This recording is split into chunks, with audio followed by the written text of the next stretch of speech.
Good morning. Today I'm going to dedicate a video to Amanda Jane Bamford.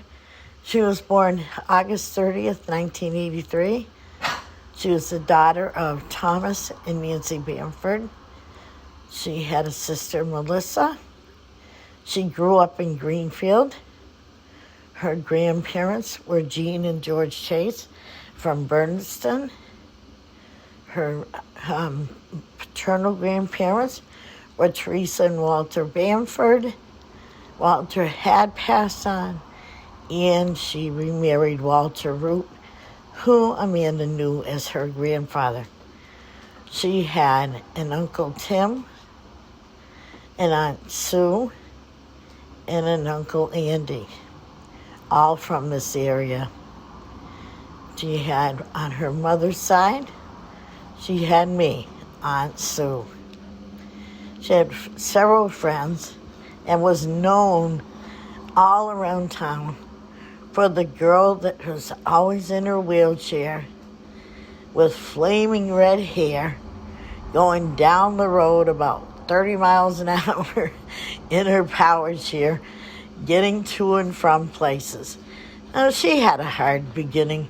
She was met many obstacles, but one of them was that she had cerebral palsy and had absolutely very little use of her legs and no use of one of her arms. But she made the best of it. Even though it was hard to understand what she said, she was the best she could do. She was a people greeter at Walmart. She was a ticket taker at the movie theater.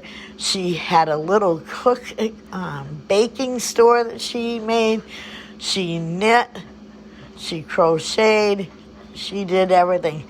She went to school. She graduated from Greenfield High School, went on to Canton to a school for physically handicapped people, graduated from there and walked across the stage to our amazement, which we had never been able to see her walk. She walked about 30 feet, and it was just an amazing thing. She lived on the Cape in Hyannis for a few years with a good friend in a beautiful home that I spent many Christmases with and many holidays. It was just a beautiful home.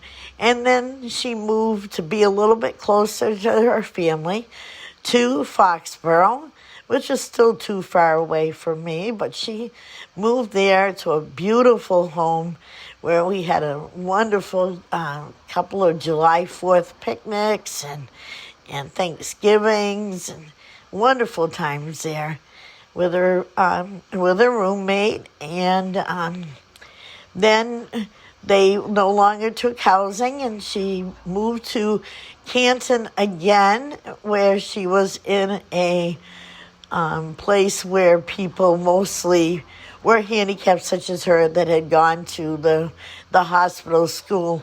She had her own apartment, and she had 2 bedrooms and lots of friends.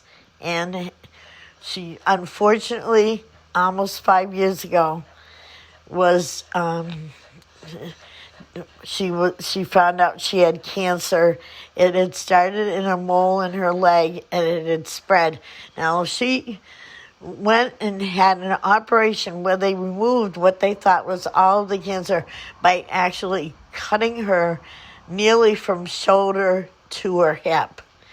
Now, this is someone who, when she was 4 years old, had been operated where they actually put a rod in her back where she actually had hundreds of stitches. So she went through a lot of pain, but never lost her sense of humor. She was strong-willed.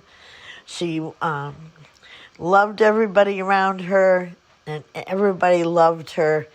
And I want everybody to remember that she was a very kind person, and she passed away from her cancer. It got to her. She died at Brigham Women's Hospital on the 20th of May. And thank you.